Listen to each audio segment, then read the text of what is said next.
Mars here, and I'm in someplace new. This week I moved to Los Angeles for school, and my parents just left. They were helping me move in. So with the school around the corner, I thought it would be a really good idea to make a video of what I consider my back to school essentials.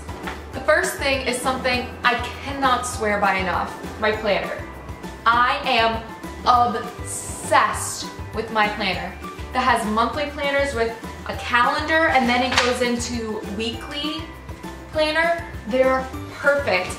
I find it so helpful to sort of map out how any one of my days is going to go. There's a space at the bottom for priorities. Easy to carry around with you. There are tabs. There's also a tab in the back for notes. So I'd like jot down notes of things that I wanted to do and such. This one is from the brand At a Glance. It is the 70-940X. It has just been the most important thing for my back to school stuff. It keeps me organized, it keeps me calm and non-stressed, and yeah, I just think it's really fun to plan things, so get a planner.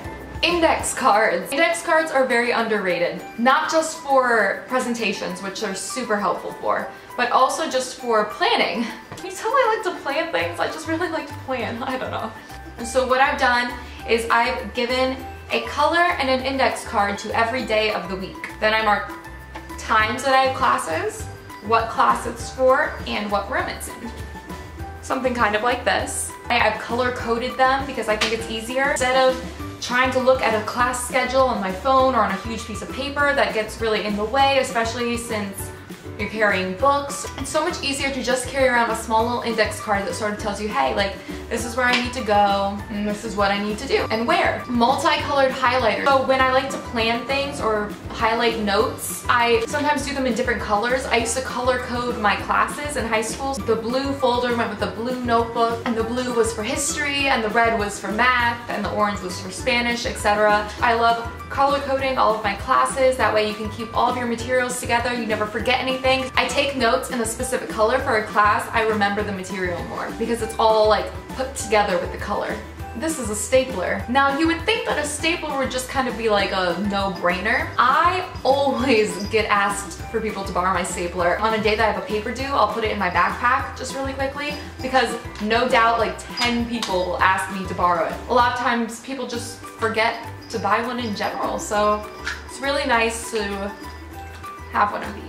Next, if you are in college, I highly recommend getting a map of your school. Familiarizing yourself with the campus without walking everywhere is important, especially for your first day of classes. Along with that, I would also recommend downloading an app of your university. I had one, and I would just have it look up my location and then type in the name of the building I was headed to, and it would take me right there. It was super easy. Usually you could just look up the name of your school and then map in the apps. It'll most likely have one. Another thing, I would carry around a mini deodorant or a small-ish perfume with you in your backpack or your purse. You never know exactly how long you're going to be out of your dorm or your apartment, and so it's nice when you're feeling not so fresh to be able to just spray something and feel less self-conscious. Just pop into the bathroom, put it on, and you're good to go. A tumbler is really important to have. A tumbler or a water bottle to carry around with you to class. You will get thirsty. You will always get thirsty. I like this because it says something positive and encouraging on it. It says, don't follow your dreams, chase them. And I always like really having positive, encouraging things. In the arms of the angel. It helps keep me happy. So, I don't know how that happened. And the last thing I will share with you guys is having a calendar to hang on the wall. That was one of my favorite things that I had last year, was a giant calendar that I could tape to the back of my door, and I could mark off the days until I saw Zach, my fiance, or my mom. It just sort of keeps you looking ahead instead of dwelling on the fact that you're on your own for the first time, sort of without the safety blanket of your parents and your high school friends. So I definitely recommend getting a calendar that you can use to sort of mark your progress. Like, I've gone this many days without missing home, I've gone this many days on my own, like being independent, and so forth. What are you doing? What are you? Don't. If you liked this video, give it a thumbs up, and you should for sure subscribe to my channel. All right, you guys, have a beautiful day.